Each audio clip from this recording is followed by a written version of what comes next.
Pertama, kata kullu dalam bahasa Arab itu min alfadhil umum. Secara ilmu usul fikih, para ulama usul fikih ketika membahas tentang lafaz-lafaz yang menunjukkan kepada makna yang sifatnya umum, kullu termasuk makna yang sifatnya umum. Artinya semua. Dan kaidah usul fikih mengatakan sesuatu yang sifatnya umum tidak boleh dikhususkan kecuali dengan dalil. Maka biarkanlah keumumannya tersebut sesuai dengan keumumannya sampai ada dalil yang mengkhususkannya. Maka kalau kita lihat Nabi sallallahu alaihi wasallam bersabda kullu bid'atin dhalalah. Setiap bid'ah itu apa? Sesat. Memang sebagian ulama mengatakan ya, seperti yang dinukil oleh Al-Imam An-Nawawi bahwa kullu di sini amun makhsus. Ya umum tapi dikhususkan. Nah, terjadilah perselisihan para ulama apakah ada namanya bid'ah hasanah atau tidak. Ya. Pertama sedikit saya ingin membahas tentang apa itu bid'ah secara bahasa dan apa itu bid'ah secara istilah. Karena ini berhubungan erat insyaallah. Bid'ah secara bahasa artinya segala sesuatu yang baru ada yang sebelumnya tidak ada. Perhatikan, segala sesuatu yang yang baru ada yang sebelumnya tidak ada. Mobil bid'ah, betul. Kacamata bid'ah, betul. HP bid'ah, betul. Tapi bid'ah secara apa? Bahasa. Secara bahasa betul itu bid'ah. Tapi apakah sesuatu yang sifatnya secara bahasa itu bid'ah, secara istilah itu bid'ah? Tentu tidak. Karena bid'ah secara istilah syariat itu adalah terfokus kepada masalah agama, din. Makanya Imam Asy-Syatibi rahimahullah ketika mendefinisikan bid'ah beliau berkata begini, ibarah an tariqatin fid dini mukhtara'ah tudahi syar'iyyah yuqsadu bisuluki 'alaiha al-mubalaghatu fi ta'abbud lillahi subhanahu. Ungkapan tentang tata cara dalam agama. Lihat, tata cara dalam apa? Dalam agama yang dibuat-buat dan menyerupai syariat. Yang diinginkan darinya bersungguh-sungguh dalam rangka ibadah kepada Allah Subhanahu wa taala. Maka dari sinilah Bapak sekalian, kalau kita perhatikan pertama, ya, ungkapan para ulama terdahulu ada yang membagi bid'ah menjadi dua, ada. Imam Asy-Syafi'i rahimahullah mengatakan al-bid'atu bid'atan. Bid'ah ada dua macam. Bid'atun mahmudatun wa bid'atun madmumatun. Bid'ah yang tercela dan bid'ah yang terpuji. Ya, dan ini yang selalu dijadikan sandaran oleh mereka yang mengatakan adanya bid'ah hasanah. Ya. Demikian pula perkataan Umar bin Khattab. Umar bin Khattab mengatakan nikmatil bid'atu hadhihi. Sebaik-baik bid'ah itu ini. Ya. Namun Al-Hafidz Ibnu Rajab dalam kitab beliau Jami'ul Ulum wal Hikam berkata, ucapan Imam Syafi'i demikian pula Umar bin Khattab ini maksudnya bid'ah secara bahasa, bukan bid'ah secara apa? Istilah syariat. Ya. Bid'ah secara bahasa bukan istilah secara syariat. Tapi Pak, saya pernah ada orang yang ngirimin WA ke saya di mana dia ingin membantah saya yang mengatakan bahwa bid'ah itu sesat. Dia berkata begini, Imam Syafi'i membagi bid'ah menjadi dua. Bid'ah yang terpuji dan bid'ah yang tercela. Kenapa situ katakan bid'ah itu cuma satu sesat? Saya jawab, Imam Syafi'i membagi bid'ah menjadi dua. Bid'ah yang baik dan bid'ah yang buruk. Dan Imam Syafi'i mengatakan tahlilan itu bid'ah. Kenapa kalian tidak ikut Imam Syafi'i? Nggak bisa jawab dia. Kata saya berarti kalian itu tidak memahami praktek daripada Imam Syafi'i. Apa yang diinginkan Imam Syafi'i? Berapa banyak perkara yang oleh Imam Syafi'i dianggap bid'ah, kalian katakan bid'ah hasanah. Padahal Imam Syafi'i mengatakan itu bid'ah dhalalah. Jadi ada sesuatunya kalian ini, kata saya. Berarti dalam perkataan Imam Syafi'i ini hanya jadikan tameng saja, Pak. Tapi kemudian dalam prakteknya malah menyelisihi daripada perbuatan Imam Syafi'i rahimahullah. Taib, Imam Nawawi rahimahullah juga termasuk ulama yang mengatakan adanya bid'ah hasanah. Tapi ketika beliau ditanya tentang sholat raghaib dan nisfu Sya'ban, beliau berkata apa? Fa inna hataini sholataini lam yarid fihim hadithun sahih wa huma bid'atani madmumatani, kata beliau. Dua sholat ini tidak ditunjukkan oleh hadis yang sahih, tidak pula amalan salafus salih, dan keduanya adalah bid'ah yang tercela. Sementara kalian menganggap sholat nisfu Sya'ban bid'ah hasanah. Imam Nawawi mengatakan bid'ah dhalalah. Jadi kenapa kalian itu berdalil dengan pendapat ulama tapi tidak melihat praktek mereka? Ini sebuah kesalahan yang jelas, kata saya. Maka dari itulah di sini ya akhwan Islam azani Allah wa iyyakum, wallahu a'lam, ini pandangan saya yang qasir ya. Sebetulnya yang paling berhak menjawab ini Ustaz Syafiq ya. Karena Ustaz Syafiq itu S1, S2, S3-nya akidah, Pak. Lebih paham dari saya, insyaallah. Tolong Ustaz Syafiq luruskan saya. Saya memandang pendapat ulama yang mengatakan di zaman dahulu ada bid'ah hasanah dengan bid'ah dhalalah, bid'ah yang baik dan bid'ah yang tercela, dengan pendapat ulama yang mengatakan tidak ada bid'ah hasanah, sebetulnya tidak bertabrakan, Pak. Tidak bertabrakan kenapa? Pertama, ya, mereka yang mengatakan adanya bid'ah terpuji sudah kita sebutkan tadi, kata Al-Hafidh Ibnu Rajab itu maksudnya bid'ah secara bahasa, bukan bid'ah secara istilah syariat.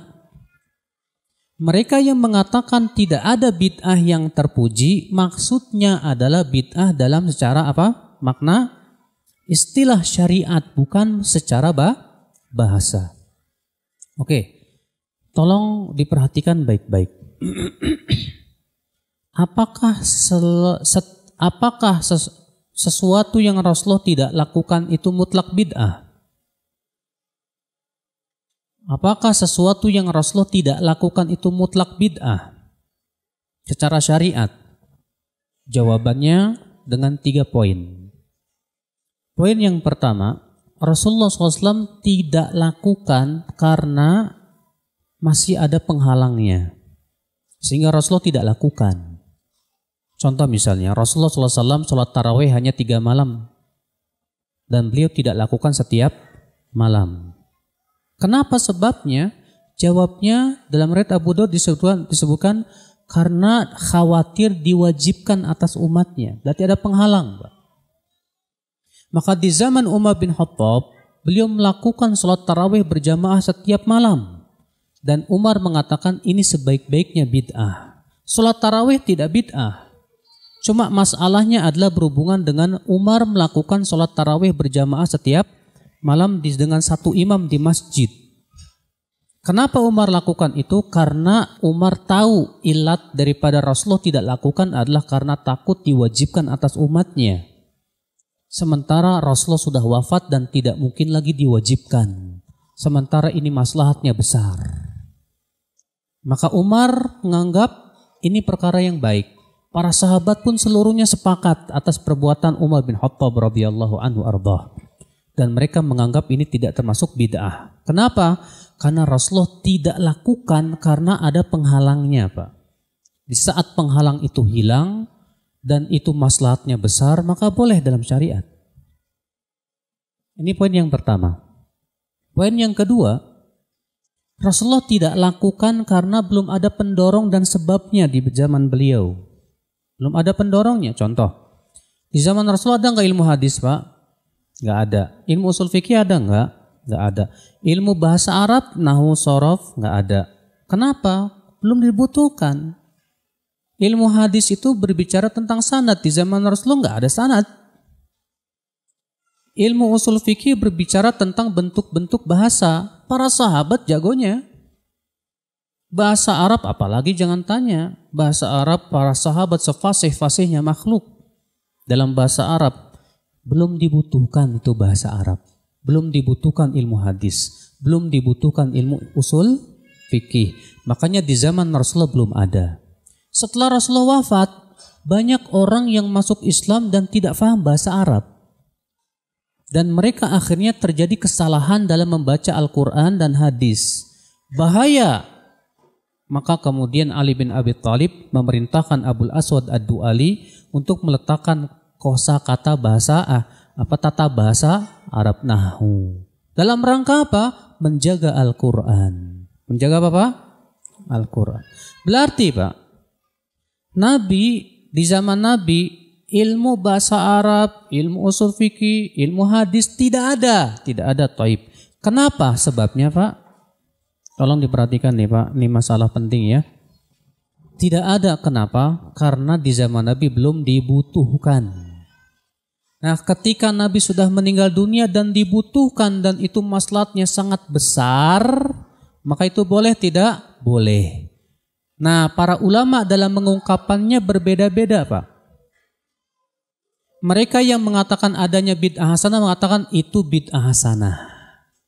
Mereka yang mengatakan tidak ada bid'ah hasanah mengatakan apa? Itu maslahat mursalah.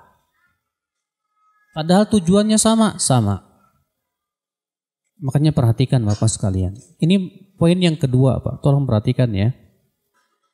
Poin yang ketiga, Rasulullah SAW tidak lakukan. Padahal pendorongnya ada di zaman Rasulullah ada. Dan penghalangnya pun tidak ada di zaman Rasulullah SAW. Contoh, Rasulullah sholat Idul Fitri dan Idul Adha tanpa adzan dan tanpa qomat. Padahal dibutuhkan tidak adzan dan qomat. Dibutuhkan memanggil orang. Taib. Ada penghalangnya tidak? Tidak ada. Rasulullah mampu menyuruh Bilal untuk adzan dan qomat. Tapi Rasulullah tidak lakukan, tidak. Artinya apa? Artinya itu tidak disyariatkan. Maka siapa yang sholat Idul Fitri dan Idul Adha dengan adzan dan qomat, maka saya katakan dia berbuat bid'ah. Ya. Nah, jenis yang ketiga inilah Pak yang disebut ya, kemudian masuk padanya pembahasan bid'ah secara syariat. Dan kalau kita perhatikan perbuatan para ulama, inilah yang menjadi sebuah permasalahan, Pak. Ya. Mereka yang mengatakan adanya bid'ah hasanah, ketika memberikan contoh-contohnya ternyata apa? Contoh-contohnya yang sudah saya sebutkan tadi, Pak. Yang Rasulullah tidak lakukan di zaman beliau karena masih ada penghalangnya atau belum ada pendorongnya. Baru kemudian diada-adakan karena mereka melihat adanya pendorong yang mengharuskan dan maslahatnya besar. Tapi dalam mengungkapkannya mereka berbeda-beda. Yang satu mengatakan ini bid'ah hasanah, yang satu mengatakan maslahat mursalah. Oleh karena itulah Bapak sekalian, kalau kita melihat praktek-praktek para ulama dalam menilai suatu perkara itu bid'ah hasanah, beda jauh Pak dengan praktek di zaman sekarang. Di zaman sekarang itu yang penting menurut dia baik jadi bid'ah hasanah. Yang penting baik jadi bid'ah hasanah. Ini jelas membuka pintu kebid'ahan sebesar-besarnya dalam din. Sementara di zaman dahulu mereka melihat dengan kaidah-kaidah dan dhawabit yang sangat jelas. Kapan perkara itu menjadi boleh walaupun di zaman Rasulullah SAW tidak ada. Maka dari sinilah saudaraku ikhwatul Islam azani Allah wa iyyakum ya, bahwa ternyata poin pertama perkataan Umar bin Khattab, Imam Syafi'i dan para ulama yang mengatakan adanya bid'ah yang baik itu Pak, itu maksudnya bid'ah secara bahasa, bukan secara istilah. Yang kedua, poin yang kedua, ternyata para ulama seperti Imam Syafi'i yang membagi antara bid'ah hasanah dengan bid'ah yang terpuji dan bid'ah yang tercela, ternyata di dalam prakteknya tidak sesuai dengan praktek yang ada di zaman sekarang. Sudah saya berikan contoh tadi. Imam Syafi'i mengatakan maktam itu termasuk perkara yang bid'ah, tercela. Bahkan dalam kitab I'anatul Talibin Syarafatul Mu'in di jilid 2 halaman 165 jelas tegas di situ disebutkan bahwasanya maktam, berkumpul-kumpul di keluarga kematian itu termasuk perkara yang bid'ah. Ya, bid'ah yang makruhah kata beliau. Nah ini ternyata tidak dilaksanakan oleh mereka. Berarti prakteknya berbeda. Nah disinilah saudaraku ikhwatul Islam azani Allah wa iyyakum. Ini pembahasan sebetulnya panjang ya masalah bid'ah. Namun mungkin supaya lebih jelas lagi dan mungkin juga Ustadz Syafiq akan berikan tambahan-tambahan yang lebih afadhal.